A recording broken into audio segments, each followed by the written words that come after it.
Hey, if you're curious about the new engine developments that Chevy's got going on, we're talking turbos, we're talking dynamic fuel management, we're talking all those words you read in the stories we put out. They have no idea what they mean. Well, guess what? I'm going to get to it. We're going to get started right now.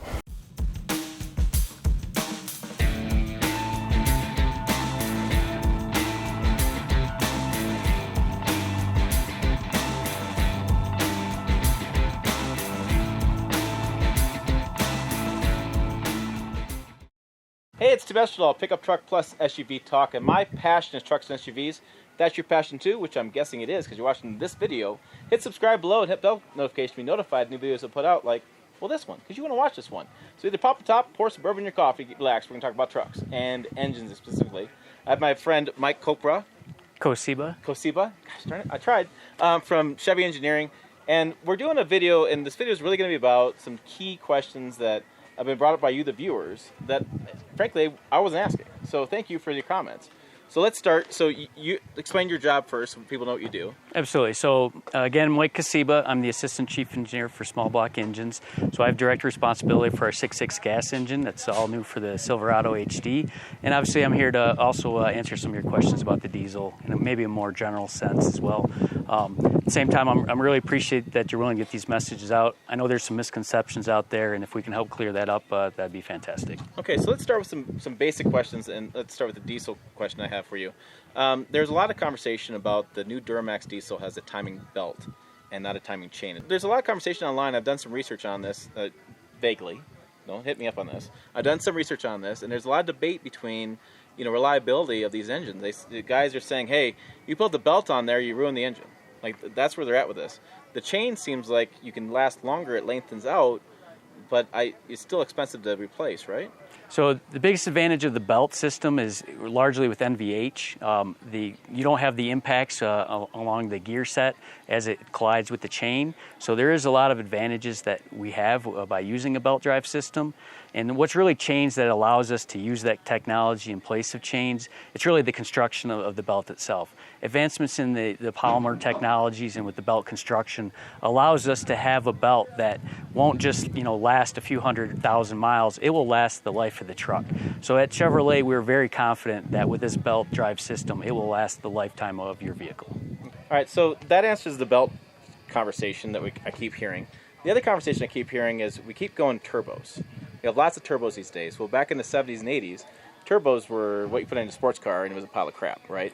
And so why do we have turbos these days? The advantage of the turbo is we can meet a variety of needs all within one powertrain system. With the turbo, you can have a smaller engine that has tighter packaging, fits in a variety of vehicles, yet still have the power and torque delivery on demand that you need at any given instance. So it helps us not only deliver you premium fuel economy capability, but also give you the torque and power that you need to meet your everyday needs. Okay, so then we also have this new thing, dynamic fuel management system. We have these computer software. We're turning off cylinders. We're losing oil, right? I mean, that's not a good way to run the engine, right? Actually, in dynamic fuel management is one of the biggest advancements we've had in the engine, especially in the V8 engine area, in years. I personally believe it's one of the most sophisticated technologies we've had in the industry. And some of the reasons why it doesn't cause you any complications with durability, it really is a system design. We alternate cylinder, we call them firing fractions, that disable various cylinders through a pattern. And by doing that, and with careful integration with piston rings and with cylinder bore materials, we're able to control the oil, keep it where it needs to be, and not consume it, not burn it, yet still meet whatever torque demand you have. We can meet that based on our firing fractions and really give you, again, awesome fuel economy, yet when you need the power of a full-blooded V8, you hit the gas, you get all 8 cylinders roaring, and we can charge up that hill and get there as fast as possible. So with all this going on, what about reliability? I mean, you have lots of systems going on. Wouldn't you think that that's not going to be as reliable as the older system would be? It's absolutely more reliable. Don't forget, we have all the learnings that we've taken over the years. We've had AFM on our trucks for a number of years now. We've had all those learnings. We've been able to enhance the durability from there. Basically through system integration, the durability is absolutely there. It will meet the full life expectancy of the truck with no compromises. So how are you able to say that with not knowing these engines run that long? Do you guys do reliability testing? Yeah, we have a very aggressive durability cycles. We have accelerated life tests where we pound these engines way harder than any customer could possibly do that. As a result, we absolutely stand by our durability at Chevrolet. As a powertrain engineer, my goal is to make sure that when this engine or when this vehicle, when you're done with it, that engine is still bona fide good. You want to take that out and throw it into your race car or whatever. The engine is intended to have the full duration of the vehicle, and then maybe some depending on how the rest of the vehicle has been treated as well. I think the biggest questions, because guys hold on to trucks for like 10 years, right? So the biggest one is why? Why are you doing all this stuff?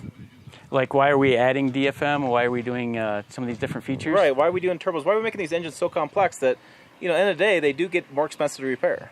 Well, we know customers have choices, and with choices, and we want our customers to have no compromises. So we want you to have that towing capacity. We want you to have that performance, but not at the expense of fuel economy or having poor emissions. We don't want you to have to go to your neighbor's house and have them teasing you because your truck is constantly stopping for gas. We want you to be able to have all of those features so you can go and you can brag to your friends. Not only did I tow that 35,500-pound trailer to the top of the mountain, but while I was doing it, I was getting superior fuel economy, and obviously less stops at the pump is money in your pocket. And with this new technology you have going on, does it change the service intervals for like oil changes, for timing belts? Do things are they the same as they had been before, or doing the same? Absolutely identical. We have very sophisticated oil ventilation systems that make sure that we're actually cleaning your oil while you drive it. So your life expectancy of the oil is absolutely unchanged. And just to make sure, we actually have sophisticated oil monitors that keep track of your oil life. You can pull it up on your instrument panel at any time to see how much life you have left in your oil.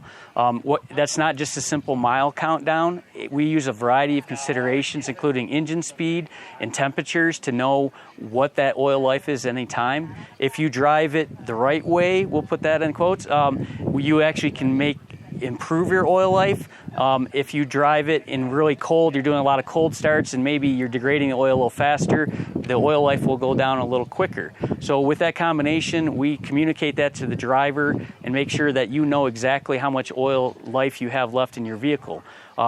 That said, with the advancements of technologies, even though these engines, have more performance, more capability, we're absolutely confident that you have no degradation in the overall life goal of your oil.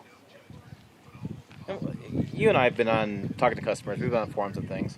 What do you think one is the big misconception you're seeing out there with these new engines? I'm really glad you asked, Tim. What I believe is the biggest misconception, there's a lot of questions out there about direct fuel injection. There seems to be some belief that by having direct injection that you're somehow minimizing your durability. So with the new 6.6 liter gas engine we have as a standard equipment in the new Silverado HD, it does now come for the first time in the heavy duty segment with direct injection. So obviously we want to make sure that our customers are aware that even though we've added that technology, there's been no degradation in the performance and the durability. Now you may ask why, and that's a fair question.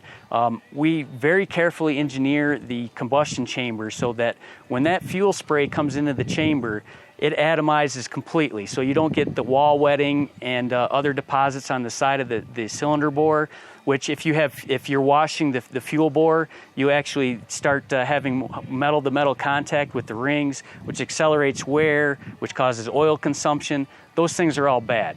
So what we do on the Silverado HD is we inject the fuel at 2,200 psi.